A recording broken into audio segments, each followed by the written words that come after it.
that hard. Next email is from Elliot. So I'm wondering if you guys might have a better understanding on why CLG is so trash. On paper, except maybe like Pobelter, CLG should be a good team, but have shown that they get pretty lucky with the few wins they have. Do you think it's synergy issue that keeps CLG on the bottom, or is it a money thing? Wasn't Broxah supposed to help take them to the top in Fin 2? Just curious on your guys' thoughts, Elliot. I mean, as someone who watches a lot of CLG, unfortunately, their biggest issue currently is Pelbelter and Smoothie. I would kind of keep them tied. I think they're both just like it. They're obviously still really good at the game, but I don't think they have a firm grasp on the characters that are meta at the moment, and maybe that changes. But watching Pelbelter play Lee Sin makes me want to fucking gouge my eyes out. And then watching Smoothie play literally anything is just super frustrating. So I think that's like the biggest roster issue. I do think they've gotten a little bit unlucky with some of the signings that they've had. I mean, they signed Crown, right? Who was supposed to come in and be like a super solid mid lane, easily like top 2, I think, who just kind of shot the bed. Yeah, you just like blew out competitive. I don't think that's CLG's fault. You know, I think at the time Crown was a super solid signing. Yeah. But it just sort of like happened that way. You know, they were supposed to sign Ruin, who looked really good in the Turkish league and then sort of never transitioned here. I think like in that scenario, I think they've gotten a little unlucky.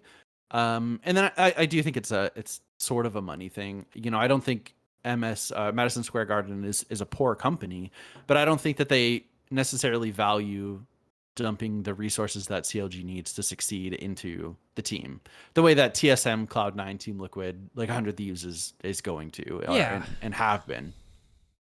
So I think those are kind of the biggest issues with CLG.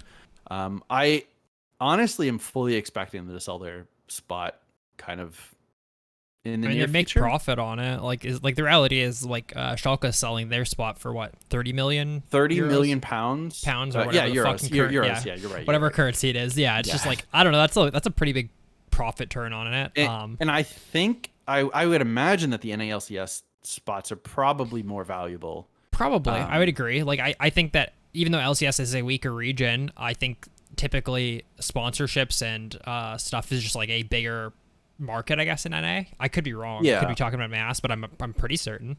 I do want to say though, I could like, be too. It just feels that way. not to like simp for CLG, but I do think that a lot of LCS comes down from, if you're at the bottom and you don't have the money just to buy your way up, you are probably going to stay at the bottom for a while. It definitely takes a long time to cycle yourself through. Like, look at a team like Golden Guardians. Golden Guardians did fucking great last season. Last year, sort of thing. Yeah. Right. And then they were going to do even better this year. They were going to pick up a player like Licorice to like fucking finalize their insane roster. But what happened instead? They lost their funding through NBA, right? So what happened? Their 4 best players got poached. They literally lost Huhi, FBI, DeMonte, and Closer. Yeah. Like, you lost 4 players. And they all went to 100 Thieves. Like, how do you deal with that? The way that you deal with it is you're able to pay your players more so that doesn't happen, so you don't have to sell players.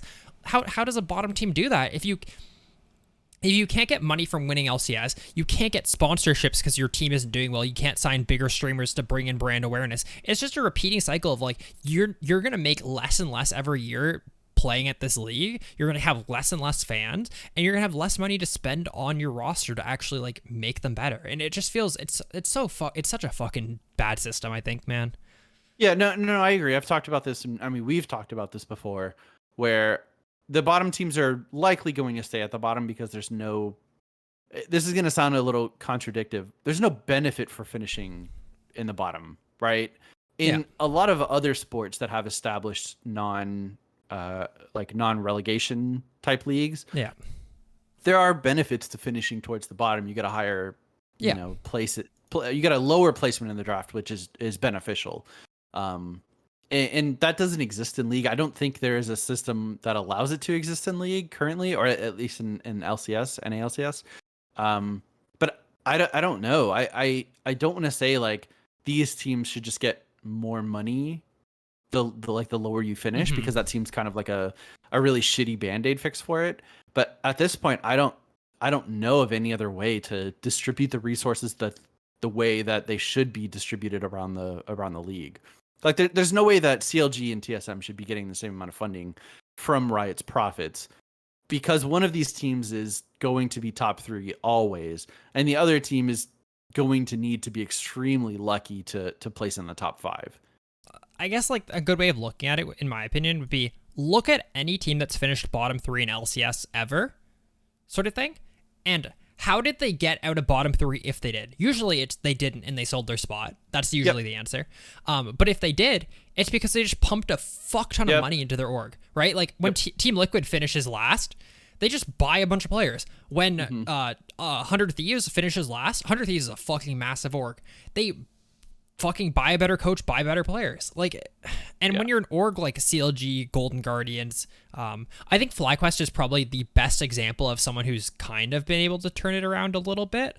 But I think that's, once again, that's just through like a really, really slow approach, right? Like they have a really good marketing strategy to get fans on board without having really good players. The fucking like Quest and stuff, like that's just like that's a really good way to, or even like signing their jungler, their Latin American jungler. Like they get a huge, like a bunch of fans who now want to watch NALCS to watch this player play, right? Like it, not to say that he's not a good jungler, but I think signing him over any other NA jungler is probably better, like for their overall like fan like base. Oh, probably, yeah. I think he's looked really good so far. Yeah. But I would agree with you. Like, it sounds silly, but like, what if CLG signed, like, let's just say I'm a Cutie Pie played League still. If CLG signed I'm a Cutie Pie, it probably might be a better decision than anything else. You know what I mean? Oh, because, for sure. At least the team would be fun to watch. Yeah, they're still going to be last, right? They're not going to win games, but at least you have fucking fans of I'm a Cutie Pie watching your games. You know what I mean? Exactly. Like, I'm really surprised we haven't seen a team at the bottom of like the standings just go, fuck it, we'll put in some of our content creators who are like good at the game. Like, at least you have fans watch. Like, I think there's like this. We've talked about this before too. I think there's this like really toxic fandom in the North American LCS where if the team doesn't have immediate success, the team needs to blow up and rebuild. Like you can't develop players. I think the biggest like sort of example of this was Ryoma from OCE. Like he came over, had a really, really bad like split, maybe even 2 splits, and now he's never going to play competitively in North America again. Yeah. And I think like obviously you don't have to have the patience to support CLG when they have 4 years of disappointment minus 1 split. Like that's fine, but not supporting your like or being so frustrated with TSM when they finish like 4th a year is not a good like look for the league as a whole. And I think that sort of contributes to teams can't commit to long-term plans. They can't commit to players that aren't like performing top 2 in their role because the fans just don't support that. Yeah. So I think like it's systematic. It's like fan driven, and all that kind of results in the same teams winning, the same teams losing, and the standings very rarely shifting. I mean, to this day, we've had 4 teams win the North American LCS. Yeah. 4. Like that is not, I mean, if we take away CLG's 2, like the top 3 have been top 3 since like at the very least for the past like 3 or 4 years. Obviously, there was a point where Team Liquid was memed into 4th place forever. Yeah. But since they just dumped a bunch of money into their team, like they've been top 3, and that top 3 hasn't shifted since then. So I don't know. That's kind of why I think NALCS is kind of boring.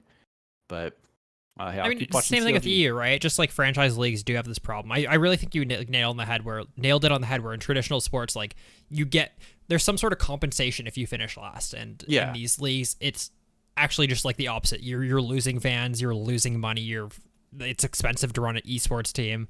I just think which like obviously sounds contradictive, where you don't want to reward teams for doing poorly because then they tank on purpose. Compensation is definitely the right word. Like, I think. Yeah. Yeah, yeah. You don't want to. It seems like you wouldn't want to compensate these teams for losing more than you would compensate the teams for winning, because that seems dumb. But it's necessary for a healthy league with a lot of parity between teams. Yeah. So, Cool. thank you, Elliot.